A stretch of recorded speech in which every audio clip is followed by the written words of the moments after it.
4 de noviembre. Qué alegría estar de vuelta aquí con ustedes hoy día y tan bien acompañado con mi querido Dr. File. ¿Cómo está, doctor? Bueno, hoy vamos a sumergirnos en un tema que tanto a Cristian como a mí nos fascina. Uno de los mayores enigmas de la historia sagrada, los llamados años perdidos de Jesús. ¿Qué sucedió entre los 12 y los 30 años de vida? Los evangelios guardan silencio sobre ese periodo que ha dado origen a numerosas teorías. Yo he leído mucho sobre eso porque lo encuentro fascinante. Algunos dicen que recorrió tierras lejanas en busca de conocimientos espirituales y que allí se nutrió de sabiduría y más tarde esa sabiduría la integró en su mensaje de amor universal. Dr. File, cuéntele a la gente en su casa un adelantito de qué vamos a hablar de este tema que a los dos nos tiene con el corazón llenito. De los años perdidos de Jesús. Pensemos que de la vida de este maestro espiritual, de este gran profeta, bueno, se conocen apenas unos, con suerte, 5 años. Es decir, la mayor cantidad de la vida histórica de Jesús es tierra incógnita. Por eso nosotros hoy día vamos a abrir los archivos súper secretos para contarles qué hizo Jesús en aquellos años claves, substanciales en todo su desarrollo de sabiduría que marcaron su vida, pero que la gente no lo conoce, Pedro. Por lo tanto, un capítulo muy especial para conocer a este gran maestro espiritual que para uno, Pedro, no es solamente un maestro de Occidente, sino también un maestro de Oriente, un filósofo que ilumina al mundo en sus 4 direcciones. Quédese con nosotros porque juntos vamos a descubrir estas posibles huellas de Jesús en la historia. Un programa fascinante, imperdible. Ya volvemos.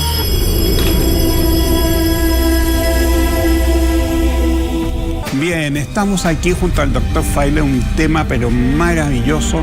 Mucho se sabe del Maestro Jesús, pero poco de los años perdidos de su vida. Y justamente ese es el tema que hoy día hemos elegido con nuestro querido amigo Dr. File para explicar qué pasó con esos años perdidos. Cuéntenos, doctor, cuáles son los archivos secretos que usted abrió y qué es lo que encontró ahí. Bueno, encontramos muchas cosas, Pedro, porque uno tiene que recordar que la imagen que se ha construido sobre Jesús durante los últimos 2000 años está basada fundamentalmente en algunos breves momentos que corresponden a 5 años de Jesús, de 33 años que vivió. Lo que pasó después de los 33 también es un gran misterio, Pedro, que ya lo hemos hablado también. Por eso digo. Entonces, en realidad, la extensa vida de Jesús es tierra incógnita.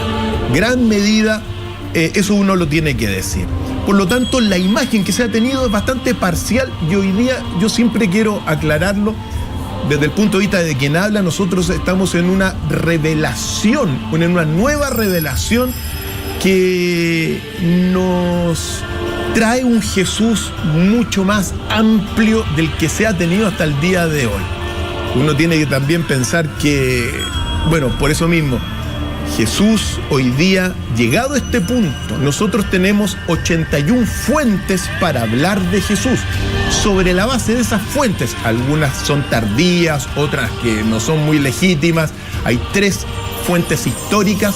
Sobre la base de esas fuentes, 81 fuentes, quien habla ha logrado de alguna forma reconstruir esos años perdidos de Jesús en algunos aspectos, Pedro, pero aspectos muy relevantes para conocer esta nueva revelación del maestro de Oriente y de Occidente, como nos gusta llamarlo. Cuéntenos, profesor File, ¿cuáles son los primeros pasos de esta historia perdida? Mira, pensemos que año 1, año 2, recuerda que Jesús nace en Belén, viaja a Alejandría, después se desconoce toda la infancia hasta los 12 años. Hay un evangelio que se llama el Evangelio de Tomás, que ahí habla un poquito más, ¿no es cierto?, de su infancia, de su adolescencia. Hay varios evangelios no reconocidos por la Iglesia que hablan de la infancia de Jesús. Muchos Recordemos que todos estos textos, salvo esos 3 textos históricos que te mencioné, son fundamentalmente textos escritos en el género de la leyenda. Los años perdidos de Jesús en la infancia son mucho de exaltar el poder que tenía Jesús, los milagros que hacía Jesús, cómo también esculpía a Jesús. Es muy hermoso. Pero se llega a los 12 años. Ahí aparece nuevamente Jesús yendo al templo a ser presentado. Sí, porque corresponde también, según la religión judía, de que es ahí en ese momento que se hace un rito especial a los 12 años donde se presenta en el templo. Efectivamente, en el templo de Jerusalén. Y recuerda que estuvo ahí, estuvo 7 días y estuvo 4 días perdido. 4 días perdido en el templo que marcan un momento clave. ¿Por qué? Porque al entrar al templo a Jesús no le gustó, Pedro, los sacrificios de animales. Los mercaderes también. No les gustó que separaran al hombre de la mujer. Es decir, a la entrada los hombres iban para un lado, las mujeres para otro lado. Y tampoco le gustó mujeres pintarrajeadas dentro del templo. Comprenderán lo que uno está diciendo. Por eso fue muy crítico de lo que vio. Y es en esos 4 días que acuerda que se enfrenta a doctores judíos. Sí, no de la iglesia. No de la iglesia, a doctores judíos. Y ahí es donde Jesús descubre 2 cosas muy relevantes. Primero, que cuestiona las bases del judaísmo, porque el Dios de Jesús no es el Dios castigador del Antiguo Testamento, es un Dios de amor, de bondad, de perdón. Por lo tanto, eso es lo primero que descubre. Y lo otro muy relevante es que Jesús ahí a los 12 años se da cuenta, Pedro, que no era el Mesías de los judíos, porque los judíos hasta el día de hoy esperan un Mesías guerrero, de armas, un Mesías bélico, ¿ya? Y Jesús iba a correr por otro camino. Desde ese momento, 12 años, desaparece nuevamente Jesús y reaparece a los 30 años. ¿Qué pasó ahí? Hay muchas cosas, pero hay algunos años claves. Año 20 de la vida de Jesús, Pedro, y te hago un resumen porque todos los otros años no vamos a tener tiempo. Pero año 20, recordemos que Jesús vive en Jerusalén, en Nazaret, ¿ya? Pues viaja a Damasco cuando tiene 20 años. Y en Damasco se transforma o ya va a adquirir una impronta de un gran filósofo. E incluso le ofrecen en Damasco, la ciudad de Damasco, crear una escuela filosófica. Pero Jesús dice que no, y de una u otra forma, me traspapelé, Pedro. Eso fue a los 24 años. A los 20 años lo que hace Jesús es viajar al río Jordán, a un lugar en el Mar Muerto que se llama En-Gadi. Y a los 20 años, Pedro, lo que hace Jesús se instruye con los maestros esenios. Y esto es muy importante porque los esenios era un grupo de grandes sabios de aquel tiempo. Y sanadores. Sanadores del alma. Tenían una forma de sanar maravillosa a través del agua, de la oración, del éter. Y de la meditación también, Pedro. Claro. Eran conocedores de las grandes sabidurías profundas de Israel, de Babilonia y también de Egipto. Por lo tanto, es ahí, en Gadi, en el Mar Muerto, donde Jesús inicia su gran recorrido filosófico. A los 24 años, ahora sí. ¿Está usted ahí en En-Gadi? En En-Gadi no he estado, Pedro. No he estado en En-Gadi. Yo sí estuve. Sí, estuvo en... Sí, se pero siente Pedro, una cosa así, pero como que uno no sabe que está ahí, como mira, que entras como en una dimensión especial.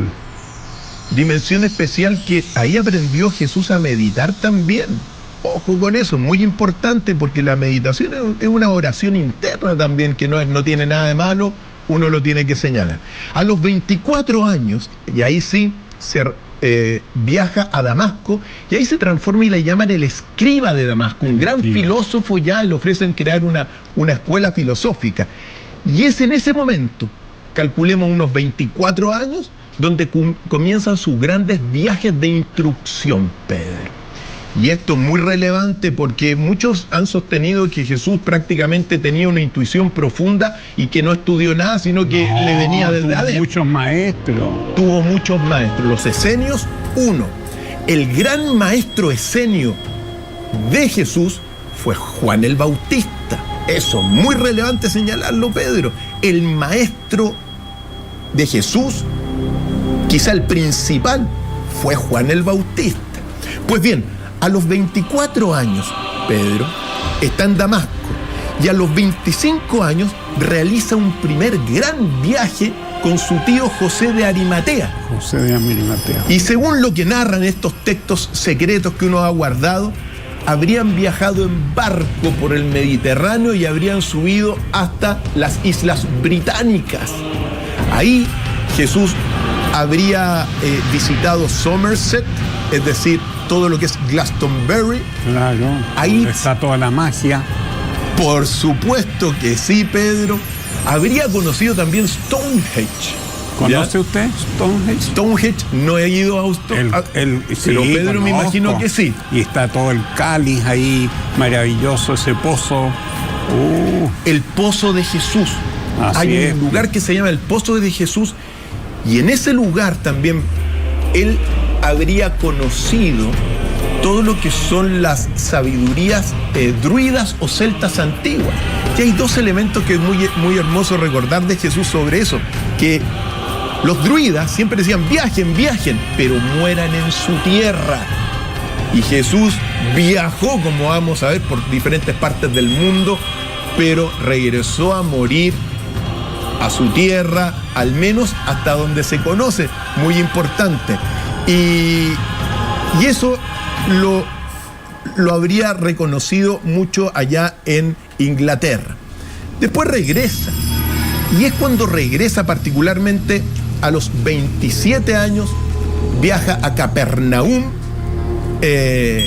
aprende a construir barcos y entre los 27 y los 28 años, particularmente se dice que Jesús conoció a dos emisarios de la India, Ganot y Ganit, en Jerusalén.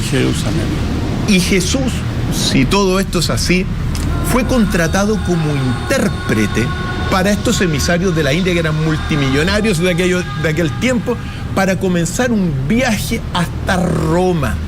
Jesús, según lo que uno sabe, Pedro, no solamente conocía el arameo, sino que el griego, naturalmente el hebreo y también el latín. El latín, que fue el idioma donde se escribió la Vulgata. Por eso mismo. Pues bien, ahí a los entre 27 y 28 años comenzó un periplo que es clave para conocer cómo se alimentó de grande sabiduría, porque precisamente del puerto de Cesarea viaja a Alejandría. Voy a hacer un resumen rápido, Pedro, claro, y ahí nos vamos deteniendo. Viaja a Alejandría, ahí conoce a Filón de Alejandría, que era un gran maestro. Por eso mismo.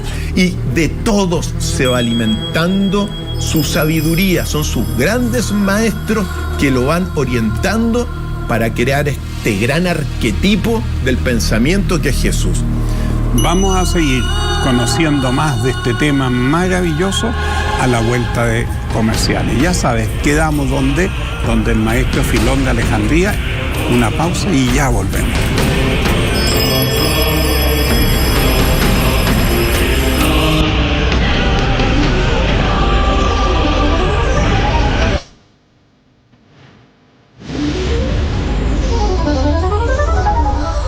Los años perdidos de Jesús se refieren al periodo de su vida entre los 12 y 30 años, del cual poco se sabe.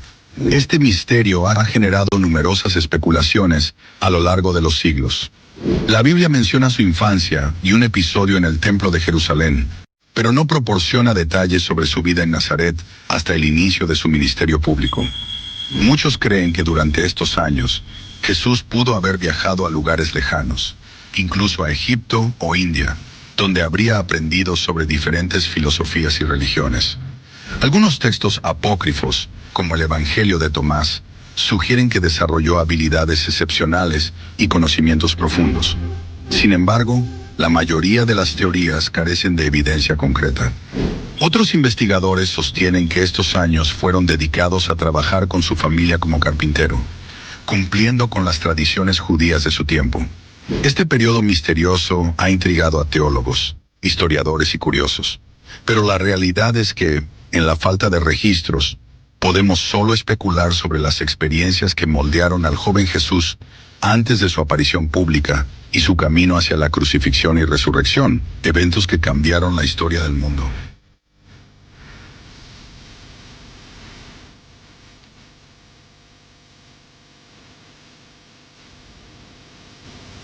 Ya estamos de vuelta y retomemos, doctor File. La gente está fascinada en sus casas. Quedamos entonces en Alejandría, que conoció a Filón. Filón de Alejandría, Gran maestro judío de aquellos tiempos. Y después, con Ganot y Ganit, se trasladan en barco hacia Creta, donde está, imagínate, el palacio de Cnosos, las tradiciones del Minotauro. De Creta, Pedro se trasladó a Cartago, otra región de África fundamental.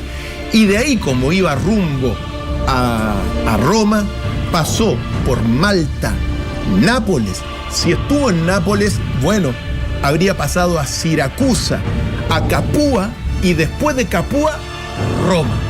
En Roma, según se cuenta, estuvo alrededor de 6 meses. Habría tenido algún tipo de contacto con el emperador Tiberio, pero ahí se le reconoce y se le recuerda a Jesús como el escriba de Damasco. Al menos hay esos registros que uno tiene que decir. Desde Roma se habría trasladado incluso a la región suiza actual. En Suiza, con Ganot y Ganit, habría aprendido mucho del budismo con estos emisarios del Oriente. Por lo tanto, fue un viaje de mucho aprendizaje. Después de Roma, viajó Jesús a Tarento, a Corinto y a Atenas. En Atenas, griega, ahí donde están los micénicos, recuerda, Creta, sí, minoicos, Atenas, micénicos, la Grecia antigua, fundamental, el griego, pero de ahí saqué de mis libros y de mis archivos secretos una sentencia de Jesús que es muy importante para entender los niveles fundamentales que ejemplifican a una persona que adquiere la sabiduría, y que lo dijo Jesús en palabras muy sencillas. Y dice: la verdadera filosofía parte de la tarea de unir el mundo material con el mundo espiritual. La verdadera filosofía para Jesús es este equilibrio, este encuentro, este unir el mundo físico y el mundo metafísico y espiritual, Pedro. Por eso yo digo, el equilibrio siempre es el camino para ser feliz. Lógico, si tenemos un cuerpo material y un alma espiritual que tienen que convivir en forma armónica. Todos los grandes maestros de la humanidad, los verdaderos maestros, Pedro, todos alcanzan el equilibrio para mirar el mundo. Los otros que no alcanzan el equilibrio, yo no los puedo considerar personas, o sea, los puedes considerar con personas con mucho conocimiento, pero no que alcanzan la sabiduría. La sabiduría implica esta gran sentencia de síntesis de Jesús, que la dijo en Atenas, Grecia. De Atenas, Pedro, aquí se pone bueno el viaje de Jesús y estos años perdidos, que es una síntesis. Pasó a Éfeso, a Rodas. Éfeso, maravilloso. Rodas, donde estaba el coloso. Efectivamente. También a Chipre, y luego desembarca en Antioquía. En Antioquía se dirige a Sidón y vuelve a Damasco con estos emisarios. Pero ahí le dicen los emisarios: acompáñanos hacia Babilonia. Se conduce, por lo tanto, a Babilonia. Jesús también visitó Ur, de donde proviene toda Abraham. La cultura, claro. Por eso mismo. Y de ahí, de Ur, baja hasta el Golfo Pérsico, hasta el puerto de Charat. Y en el puerto de Charat otra conversación con sus emisarios y le dicen, ¿nos quieren acompañar al oriente? Y dice Jesús, bueno, y en barco viajan Jesús con Ganot y Ganit hasta la desembocadura del río Indo, Pedro. En el río Indo, Jesús, digamos, lo comienza a subir, por lo tanto conoció las capitales de Harappa y Mohenjo-Daro, que es de las más antiguas civilizaciones de la humanidad. Y luego Pedro sube hasta la región de Cachemira. Lugar clave, Pedro, para todo el mundo judío, especialmente porque Cachemira es clave y eso tiene que ver con la verdadera tierra prometida, Pedro, y no sigo ahí. Pero de Cachemira, Jesús, según esta tradición, regresó por la ruta de la seda. Hasta Damasco. Y de Damasco se traslada luego de regreso a Nazaret.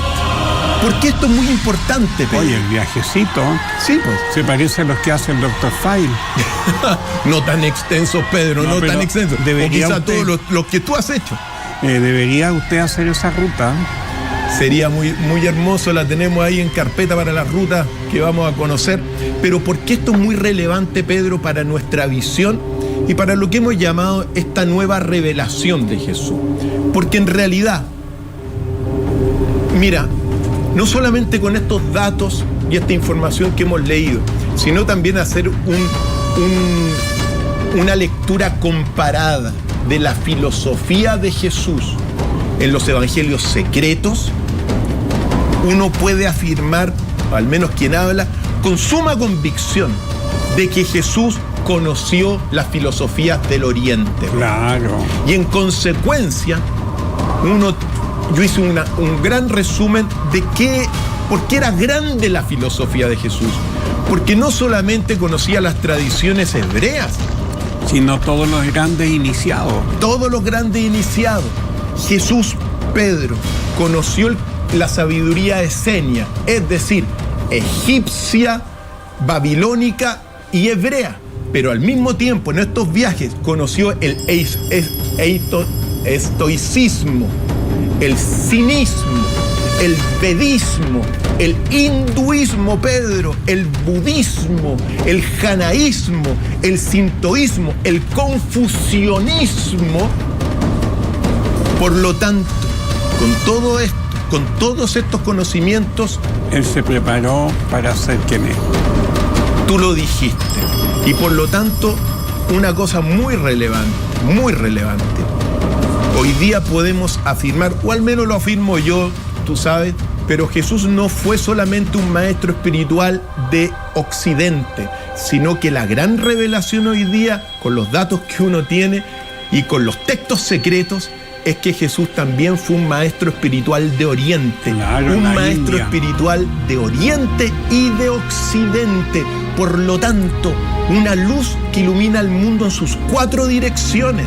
Y su filosofía, en realidad, Pedro, es un ejemplo de un gran sincretismo. Es decir, viajó, se alimentó de los grandes maestros, extrajo de los grandes maestros de Oriente y de Occidente la sabiduría para establecer su doctrina, Pedro. Y su doctrina no solo quedó en los 4 evangelios de la Biblia, sino que en los evangelios que se revelaron a nuestra generación, claro, en 1945. Y en consecuencia, Pedro, Jesús, con esto, y que es apenas un barniz, lo podemos decir que es un gran maestro espiritual de Oriente y de Occidente. Me parece estupendo. Bueno, en muchos de tus archivos secretos también uno lee que en India hay sectores en los cuales todavía se reconoce el paso de Jesús como un maestro espiritual que dejó muchas enseñanzas ahí. Eso tiene que ver, Pedro, con otro capítulo muy importante, quizá el más polémico de todos los capítulos que uno podría abordar sobre Jesús. El después de la muerte. Después, más que de la muerte de Jesús, de la crucifixión de Jesús. porque recordemos que después de la crucifixión se le vio vivo en carne y hueso. Claro. Eso relatan al menos los textos. Lógico. Y de repente como que subió a los cielos, desapareció.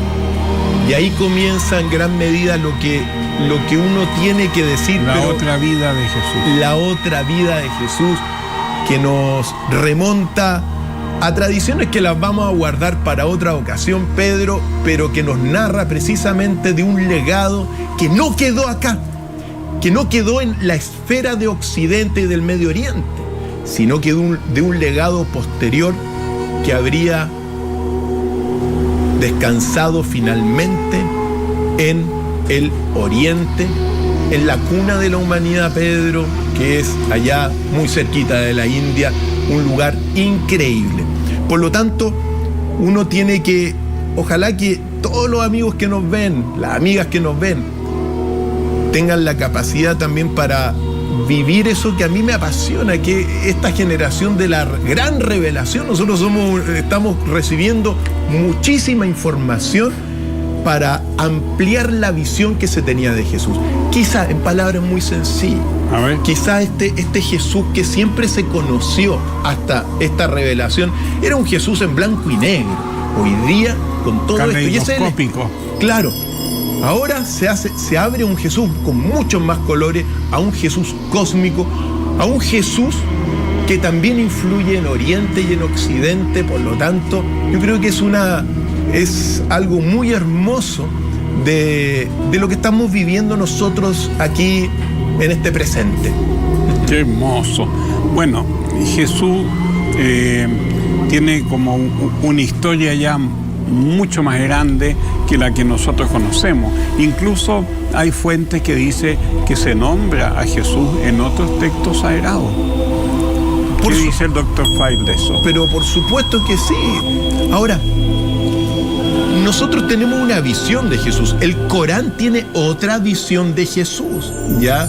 Que siempre es bueno complementarla, porque la Iglesia Ortodoxa también tiene algunas cosas que no son exactamente las mismas que conocemos nosotros. Claro que sí.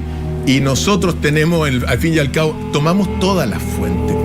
Incluso, Pedro, tú sabes que se narró tardíamente, eso sí, que Jesús incluso habría viajado hasta América. Eso leí yo una vez, un libro muy interesante de que había llegado hasta México y que había ahí también instruido a algunas personas en las sanaciones escénicas de Decenio. Efectivamente. Ese viaje, supuesto viaje, lo estamos investigando bien, porque habría sido muy tardío y quizá habría sido de algún discípulo o de algún seguidor de Jesús que habría llegado hasta América.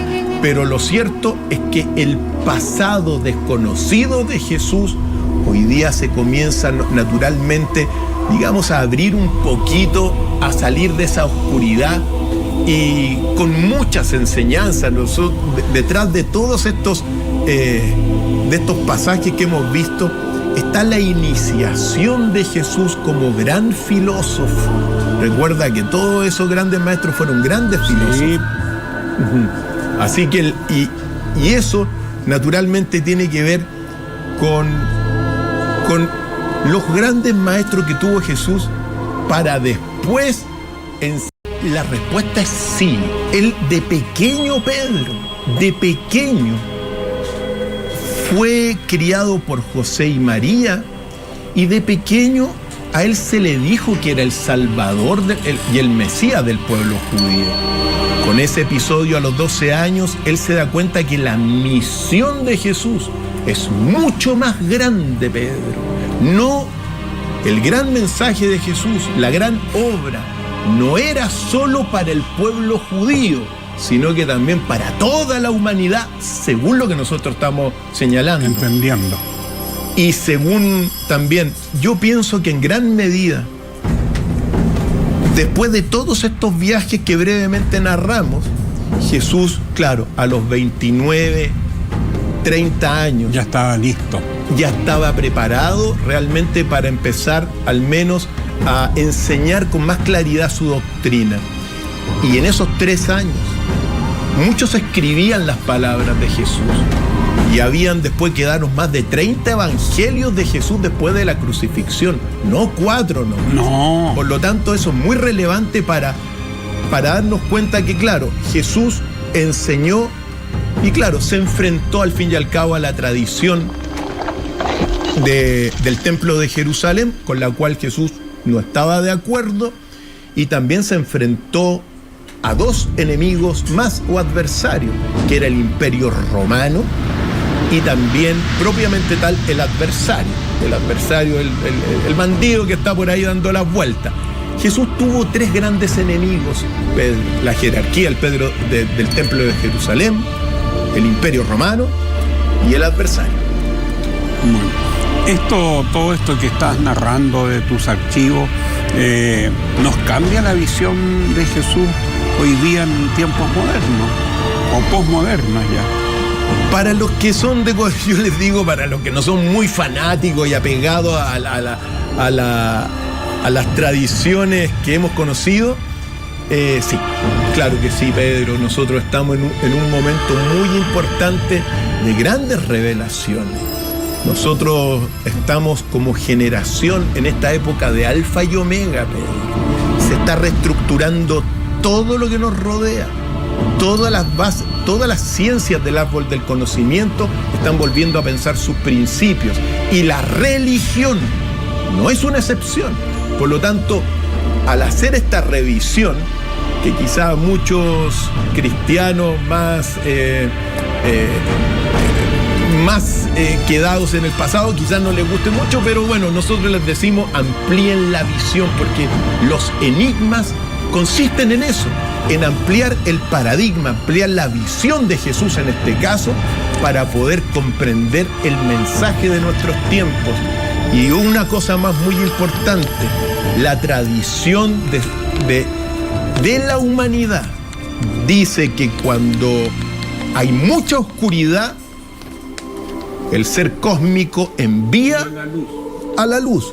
A Jesús lo enviaron hace los años perdidos de Jesús. ¿Le gustó el programa? Maravilloso, muchas gracias, Dr. Fay.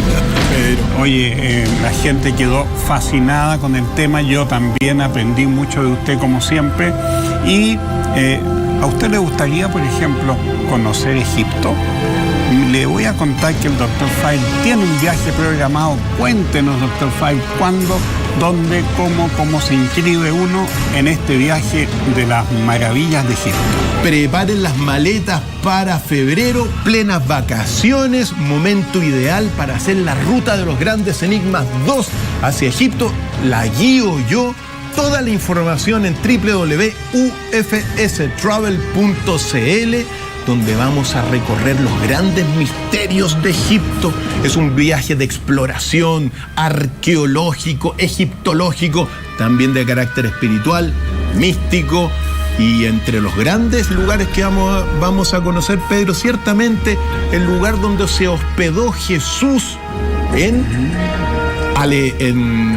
el Cairo, cuando pasó por allá también cuando arrancó de Jerusalén, de Belén, por la persecución de los niños. Así que imperdible toda la información, Día de los Inocentes. Así es. Así que vamos adelante, nos vamos a Egipto.